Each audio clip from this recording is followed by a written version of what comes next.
اچھا بعض اوقات لوگ کہتے ہیں ہم نیک نیتی سے یہ کر رہے ہیں اور نیت بہت اچھی ہے، تو نیک نیتی سے بھی کیا ہوا کام باعث اجر نہیں ہوتا.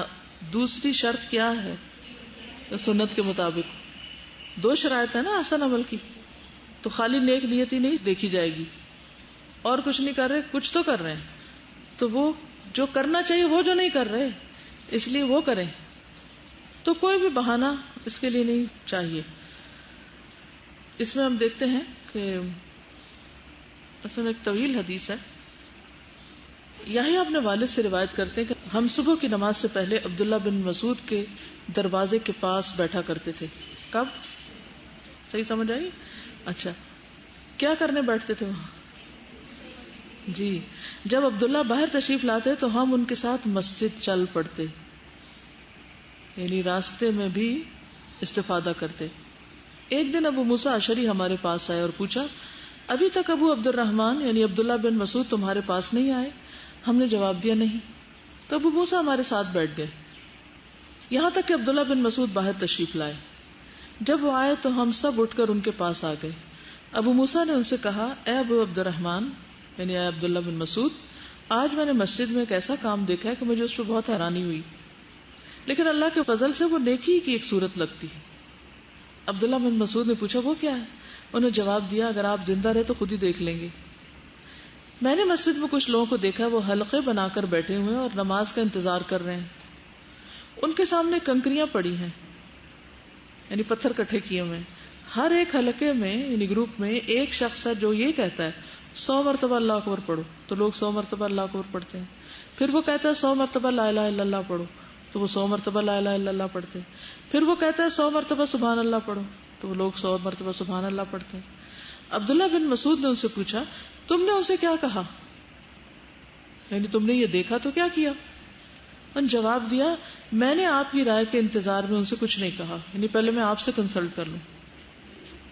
عبداللہ بن مسعود نے کہا تم نے انہیں یہ کیوں نہیں کہا کہ وہ اپنے گناہ شمار کریں، یعنی اپنی 100 غلطیاں بھی شمار کریں، اور تم نے انہیں ضمانت کیوں نہیں دی کہ ان کی نیکیاں ضائع نہیں ہوں گی اگر واقعتاً وہ نیکیاں ہوں.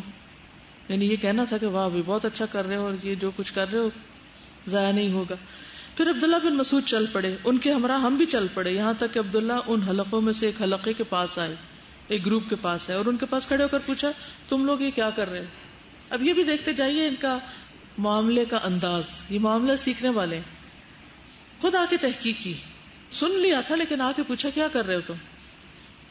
کہا ہے ابو عبد الرحمن یہ کنکریاں ہیں جن پر ہم اللہ اکبر لا الہ الا اللہ اور سبحان اللہ پڑھ رہے ہیں.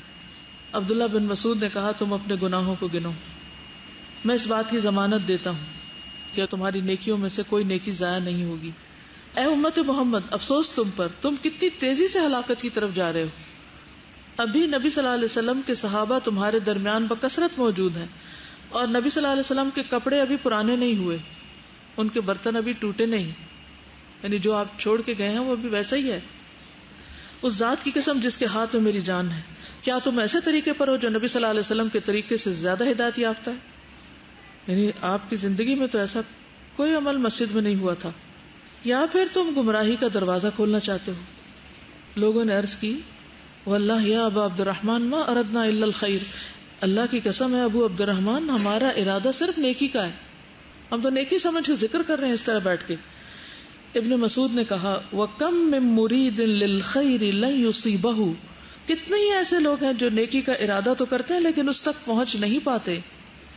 رسول اللہ صلی اللہ علیہ وسلم نے یہ بات ارشاد فرمائی ہے کچھ لوگ قرآن پڑھیں گے لیکن وہ قرآن ان کے حلق سے نیچے نہیں اترے گا، حالانکہ وہ بڑا نیکی کا عمل کر رہے ہیں، بظاہر کیا کر رہے ہیں؟ تلاوت کر رہے ہیں یا اس کو سمجھ رہے ہیں، لیکن وہ اندر نہیں جا رہا.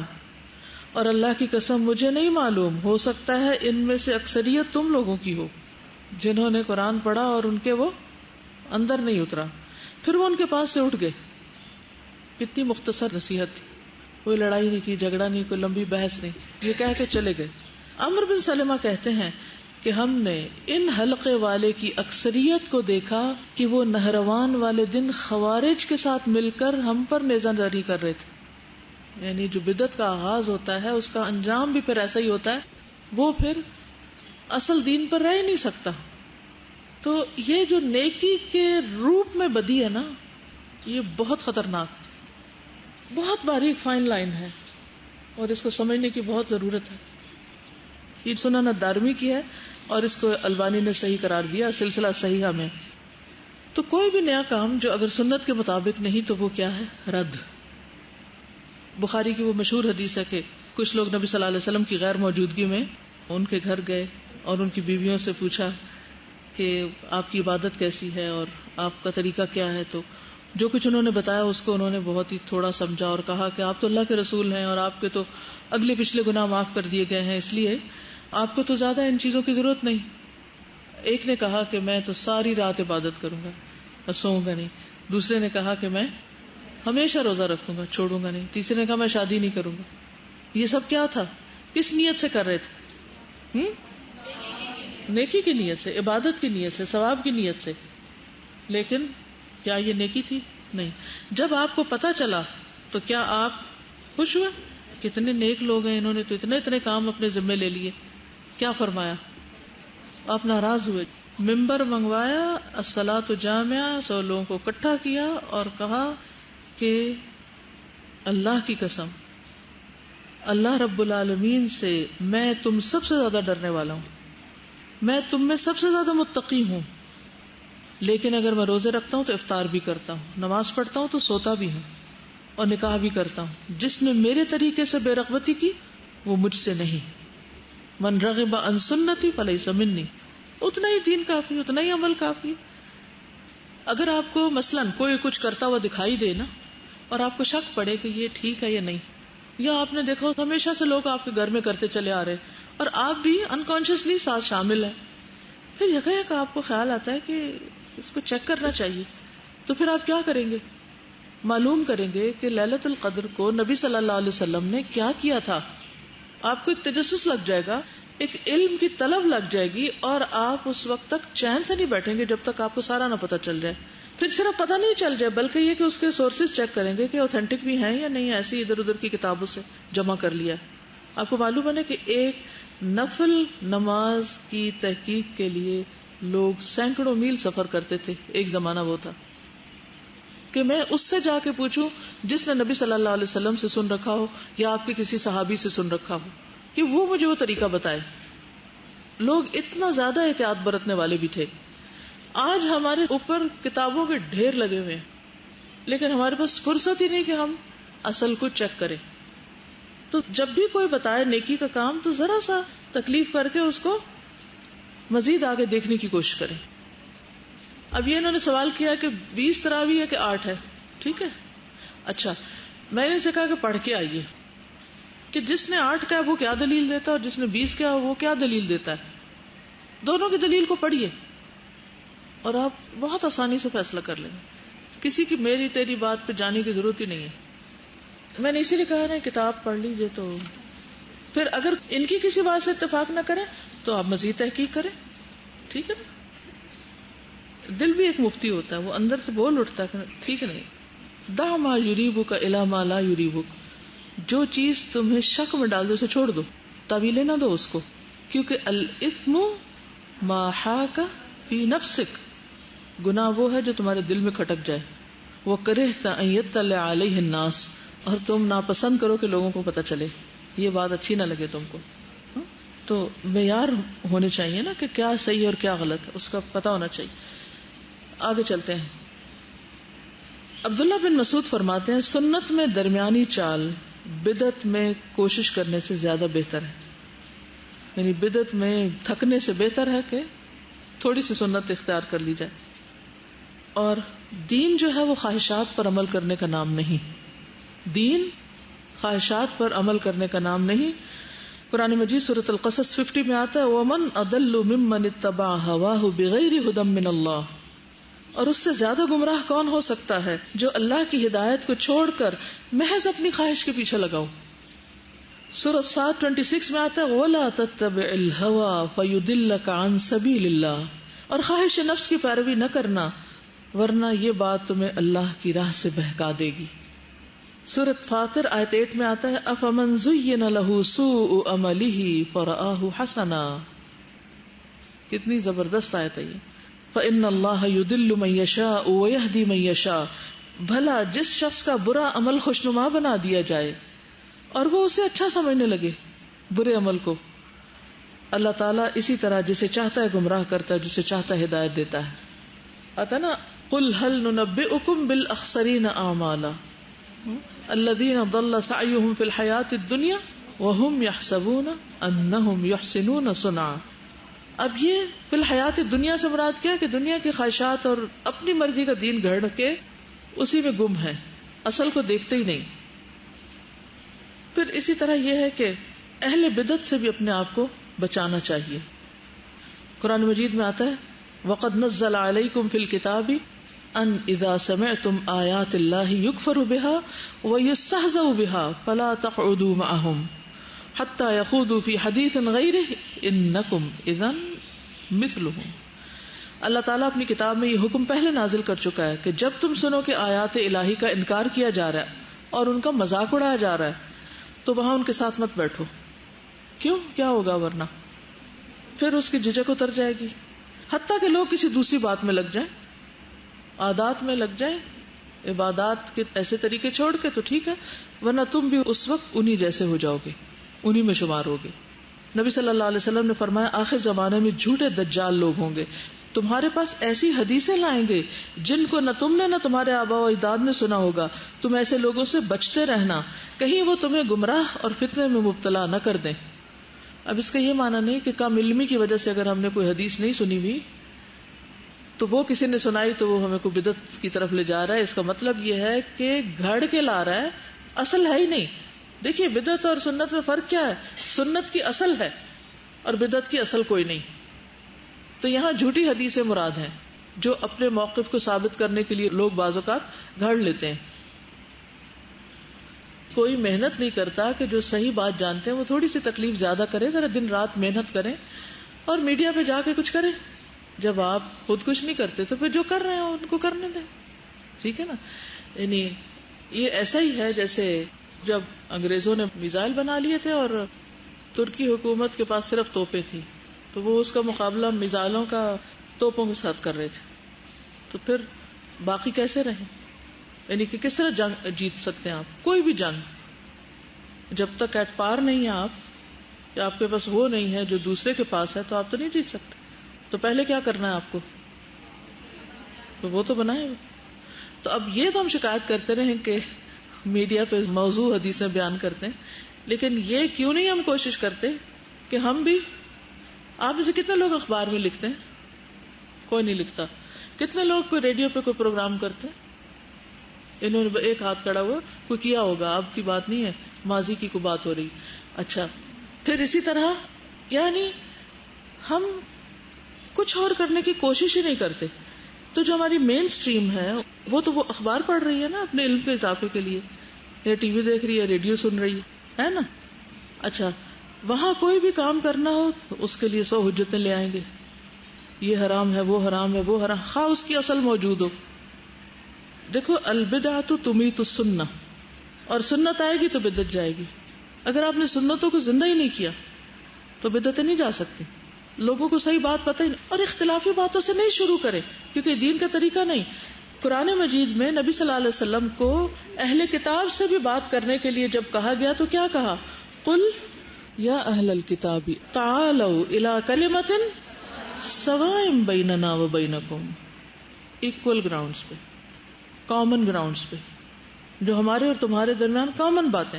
لا الہ الا اللہ محمد الرسول اللہ، یہ بھی مانتے ہیں، ہم بھی مانتے ہیں. قرآن اللہ کی کتاب ہے، آپ بھی مانتے ہیں، ہم بھی مانتے ہیں. حدیث آپ بھی مانتے ہیں، ہم بھی مانتے ہیں. اچھا چلیے اب ہم کیا کرتے ہیں؟ قرآن پڑھتے ہیں، قرآن سے دیکھتے ہیں، حدیث میں دیکھتے ہیں، آپ جو بات کہتی ہیں اس کی بھی اصل دیکھ لیتے ہیں ہم. اب آپ کہیں گے کہ نہیں بعض اسکالرز بھی یہ کرتے ہیں، تو آپ کو معلوم ہے بنی اسرائیل کے بھی اسکالرز تھے، شاید آپ کے اسکالر سے زیادہ ہی محنتی ہوں. لیکن کیا کسی کا اسکالر بن جانا اس بات کی دلیل ہو جاتا ہے کہ اس کی ہر بات صحیح ہو گئی؟ کیا وہ انسان نہیں، اس کی خواہشات بھی ہو سکتی، ہو سکتا ہے وہ اپنی کسی خواہش کے پیچھے چل رہا ہو. قرآن مجید میں ایسے کسی اسکالر کا ذکر ہے کہ جو اپنی خواہش کے پیچھے چل پڑا؟ کیا آتا ہے اس کے بارے میں؟ یہ فیکٹ ہے نا، دس از اے فیکٹ. سورۃ الاعراف میں آتا ہے 175 وَاتْلُ عَلَيْهِمْ نَبَأَ الَّذِي آتَيْنَاهُ آيَاتِنَا، پڑھ سناؤ ان کو خبر اس شخص کی جس کو ہم نے اپنی آیات دی. فَانْسَلَخَ مِنْهَا، اس نے کیا کیا؟ جان چھڑا کے نکل گیا. فَأَتْبَعَهُ الشَّيْطَانُ فَكَانَ مِنَ الْغَاوِينَ وَلَوْ شِئْنَا لَرَفَعْنَاهُ بِهَا وَلَكِنَّهُ أَخْلَدَ إِلَى الْأَرْضِ وَاتَّبَعَ هَوَاهُ فَمَثَلُهُ كمثل الكلب ان تحمل عليه يلهث او تتركه يلهث ذلك مثل القوم الذين كذبوا بآياتنا فاقصص القصص لعلهم يتفكرون. تو اصل کیا ہے؟ علماء اصل ہے. اصل کیا ہے؟ اصول کس کو کہتے ہیں؟ قرآن و سنت کو. کسی بھی دور میں کہیں بھی کچھ بھی دیکھنا ہو اصل میں دیکھیں. ٹھیک ہے نا. کچھ چیزوں کے اندر جیسے قرآن پڑھنے میں اگر آپ کا ٹیسٹ ڈیولپ ہو جاتا ہے نا تو آپ کبھی بھی بور نہیں پھر ہوتے اس سے. جب پڑھتے ہیں آپ کو نیا لگتا ہے یا نہیں؟ جو لوگ آپ میں سے کئی چارجز تیسری چوتھی دفعہ تفسیر سن رہے ہیں، پڑھ رہے ہیں، قرآن پڑھ رہے ہیں، ٹھیک ہے، انسان کی جسمانی تھکاوٹ اور وہ ایک اور چیز ہوتی ہے. لیکن کبھی انسان یہ کہے کہ میں قرآن پڑھ کے بور ہو گیا ہوں، کوئی بھی صاحب ایمان نہیں کہہ سکتا. تھک جاتا ہے انسان، ضرور انسان ہے نا، بور نہیں ہوتے کیونکہ ہر دفعہ نیا مطلب سمجھ آ رہا ہوتا ہے. دیکھیے اب آپ خود اینالائز کیجیے اپنے سوال کو. انہوں نے کہا سنت کو فرض کا درجہ نہ دے. اس کا مطلب یہ ہوتا ہے کہ مثلا نفلی روزہ ہے، مہینے میں 3 روزے رکھنے، آپ اس کو کبھی بھی نہ چھوڑیں، چاہے سفر ہو، حضر ہو، اور چاہے بیمار ہو یا کوئی مہمان آئے ہوں. آپ کے نہیں میں نے تو یہ اپنے اوپر فرض کیے ہوئے ہیں، یا شوہر اجازت نہ دے، آپ کے نہیں میں نے تو فرض کیے ہوئے ہیں. کیا ہمیں حق ہے کہ نفل کو فرض کریں؟ نہیں. ان کی بات کا یہ مطلب ہے جو آیت آپ کوٹ کر رہی ہیں اس کا معنی ہے فَلْيَحْذَرِ الَّذِينَ يُخَالِفُونَ عَنْ أَمْرِهِ، ڈرنا چاہیے ان لوگوں کو جو آپ کے حکم کی مخالفت کرتے ہیں. وہ کیسے ہوگا؟ اسی مثال میں کہ کوئی کہے کہ مہینے کے یہ 3 روزے جو ایام 20 کے روزے ہیں یہ کسی نے ایسے ہی گھڑ لیے ہیں، یہ مت رکھو. کوئی اس سے روکنا شروع کر دے کہ یہ دین کا حصہ نہیں ہے، تو نبی صلی اللہ علیہ وسلم نے بتایا کہ ان کی فضیلت، اور آپ کہہ رہے ہیں دین کا حصہ نہیں، یہ مخالفت ہوگی. یہ دو میں فرق ہے. ٹھیک ہے، چلیے آگے چلتے ہیں. اچھا، بدعت کے عام ہونے کی وجوہات آپ نے پڑھی ہیں. 1-2 چیزیں اور بھی اس میں ایڈ کر لیجئے کہ سابقہ امتوں کی تقلید. نبی صلی اللہ علیہ وسلم نے فرمایا تم لوگ پہلی امتوں کے طریقوں کی قدم بقدم پیروی کرو گے، یہاں تک کہ اگر وہ لوگ کسی گوہ کے سوراخ میں داخل ہوئے تو تم بھی ان کی پیروی کرو گے، تم بھی وہاں جا گھسو گے. کیونکہ جو شخص کسی قوم کی مشابہت کرے گا وہ نہیں مس ہوگی. جیسے رہبانیت ہے، تو اگر ہمارے دین میں کوئی اس طرح کا فقیر بن جائے اور کچھ کھائے پیے نہ، شادی نہ کرے، یہ سمجھ کے کہ زیادہ ثواب ہے شادی نہ کرنا، تو یہ کیا ہوگا؟ سنت کے طریقے سے انحراف ہوگا. پھر ایک اور وجہ، اپنی پیروی کروانا. سنت کیا ہے کہ آپ نبی صلی اللہ علیہ وسلم کے طریقے کی پیروی کریں، تو کچھ لوگوں کو شوق ہوتا ہے کہ لوگ ان کو فالو کریں، اپنی پیروی کرانا، اپنے پیچھے لگانا. معاذ رضی اللہ عنہ کہتے ہیں تمہارے بعد بہت فتنے ہوں گے، مال بہت بڑھ جائے گا، قرآن کھول کر عام کر دیا جائے گا، حتیٰ کہ مومن منافق، مرد عورتیں، چھوٹا بڑا، غلام آزاد، سبھی اسے حاصل کریں گے.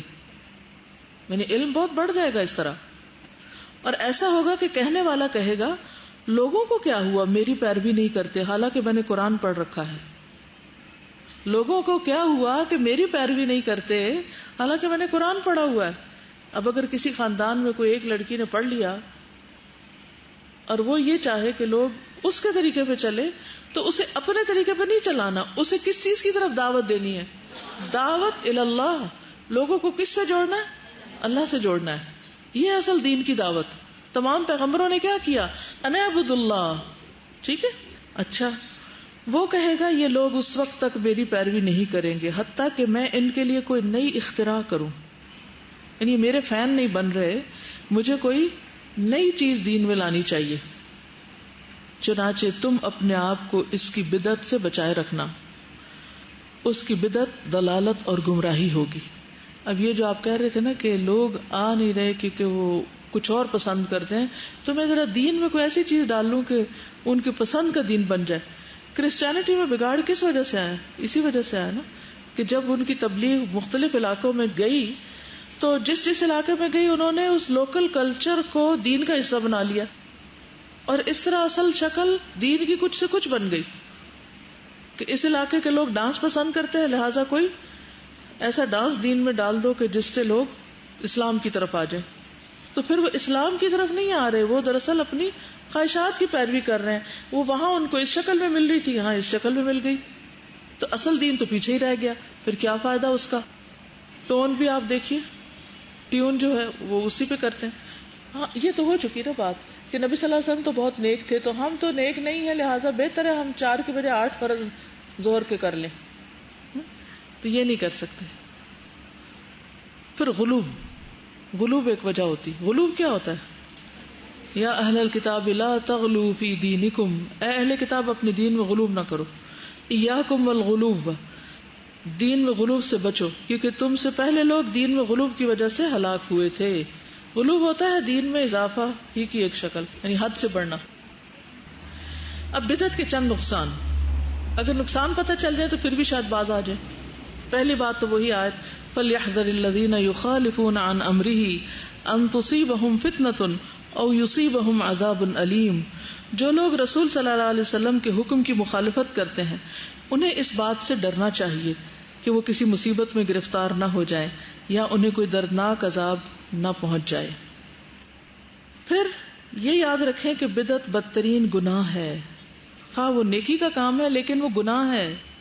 نبی صلی اللہ علیہ وسلم نے فرمایا، ہر خطبہ میں فرماتے تھے فَإِنَّ خَيْرَ الْحَدِيثِ كِتَابُ اللَّهِ وَخَيْرُ الْهَدْيِ هَدْيُ مُحَمَّدٍ وَشَرُّ الْأُمُورِ مُحْدَثَاتُهَا وَكُلُّ مُحْدَثَةٍ بِدْعَةٌ وَكُلُّ بِدْعَةٍ ضَلَالَةٌ وَكُلُّ ضَلَالَةٍ فِي النَّارِ. کہ حمد و ثنا کے بعد بہترین بات اللہ کی کتاب ہے، اور بہترین سیرت محمد صلی اللہ علیہ وسلم کی سیرت ہے، اور سارے کاموں میں بدترین کام نئے نئے طریقے ہیں، اور ہر نیا طریقہ بدعت ہے، اور ہر بدعت گمراہی ہے. بدعتی پر لعنت اور بدعتی کے حمایتی پر بھی لعنت کی گئی ہے. صحیح بخاری کی روایت ہے، نبی صلی اللہ علیہ وسلم نے مدینہ منورہ کو اس جگہ سے اس جگہ تک حرم قرار دیا تھا اور فرمایا تھا جو شخص یہاں کوئی بدعت ایجاد کرے یا کسی بدعتی کو ٹھکانہ دے اس پر اللہ، فرشتوں اور تمام لوگوں کی لعنت. رسول اللہ صلی اللہ علیہ وسلم نے فرمایا جس نے بدعت ایجاد کی پھر اس پر عمل کیا گیا تو اس پر ان عمل کرنے والوں کے برابر وبال ہوگا. یعنی اگر کسی نے دین میں بدعت ایجاد کی اور جو اس کو فالو کر رہا ہے سب کا گناہ موجد پہ آئے گا اور ان کے وبال میں کچھ بھی کمی نہ کی جائے گی. امام مالک کہتے ہیں جو یہ سمجھے کہ دین میں اچھی بدعت درست ہے تو گویا اس نے یہ سمجھا کہ محمد صلی اللہ علیہ وسلم نے پیغام رسالت میں خیانت کی ہے.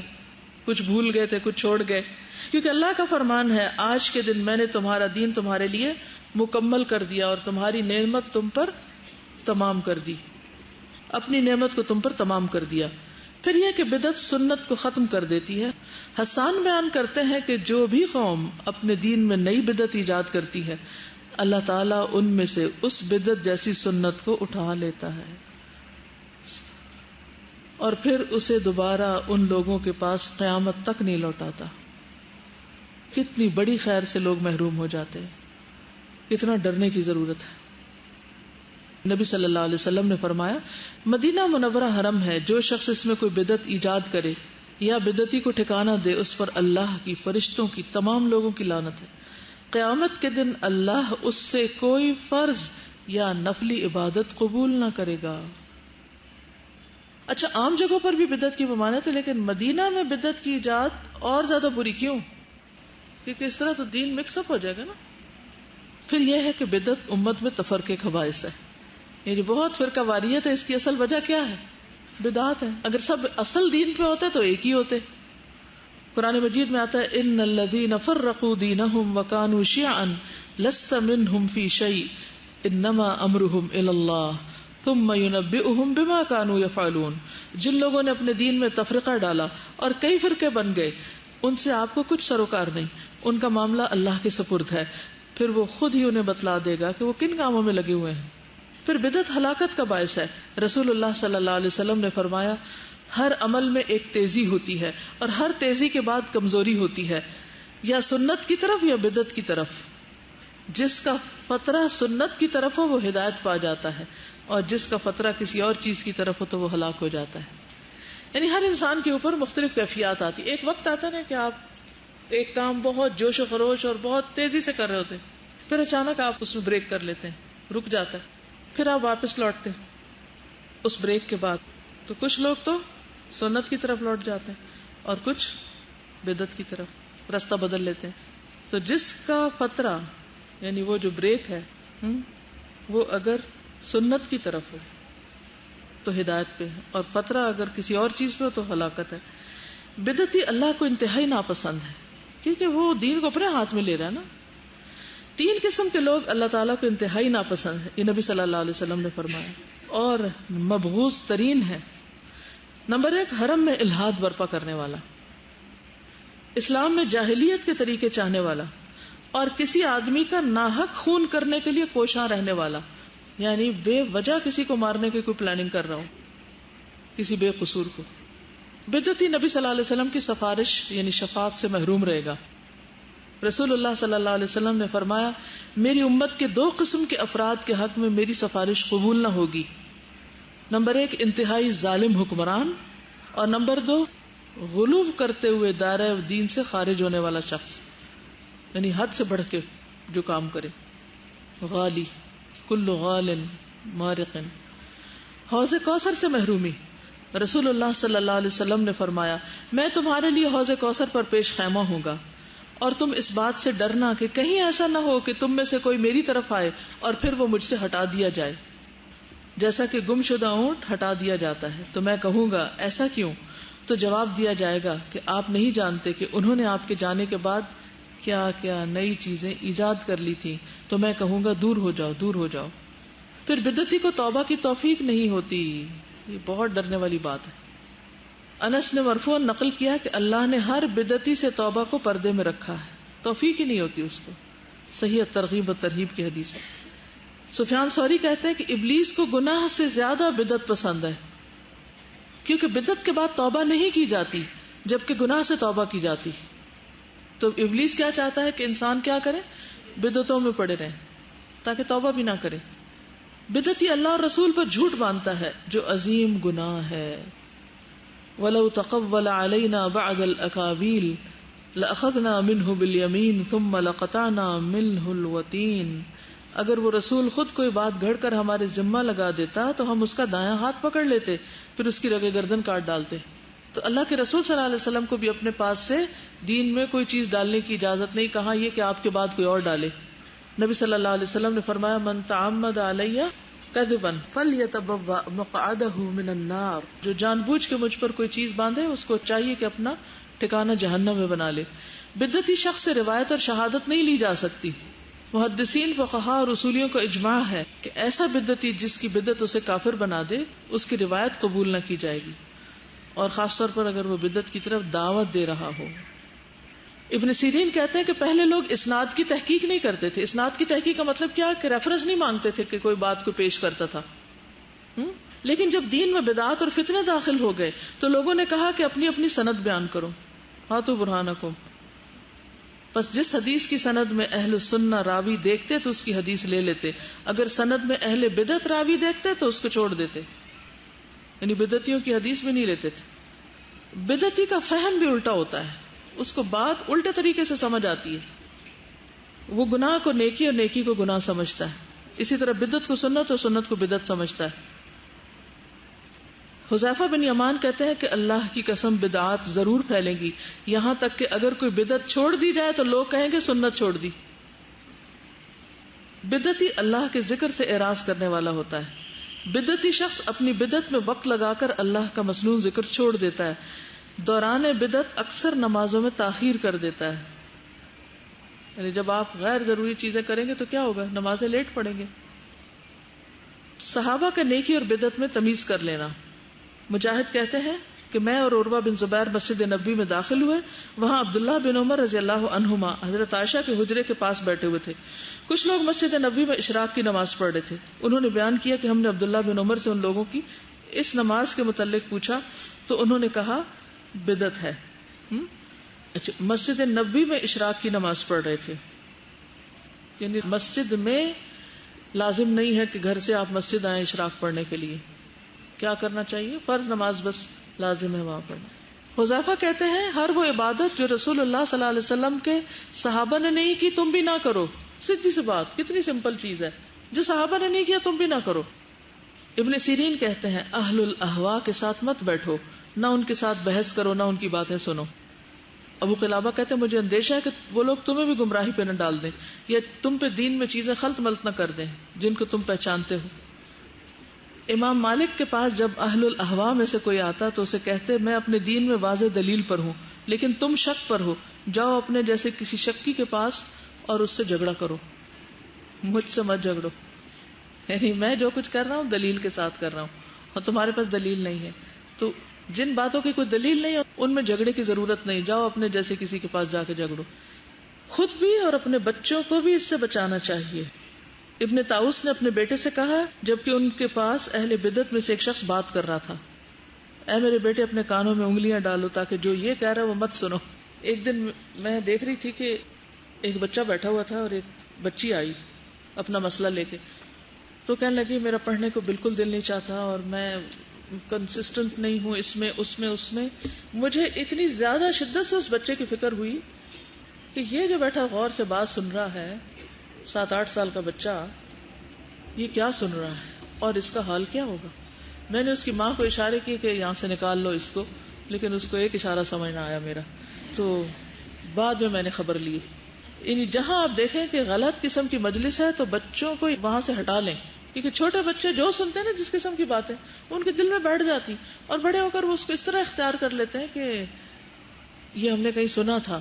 یعنی ہو سکتا ہے وہ آپ ہی سے منسوب کر دیں کیونکہ آپ کے سامنے ہو رہی ہے وہ بات اور ابھی آپ صرف سن رہے ہیں تاکہ سن کے دوسرے کو جواب دیں. دیکھیے کسی کے اصلاح کے لیے سب سے پہلا قدم ہوتا ہے کہ پہلے اس کی سنیں وہ کیا کہہ رہا ہے. اگر وہ غلط بھی کہہ رہا ہے تو ذرا پیشنس کے ساتھ سن لیں اور پھر اس کے بعد آگے بڑھیں.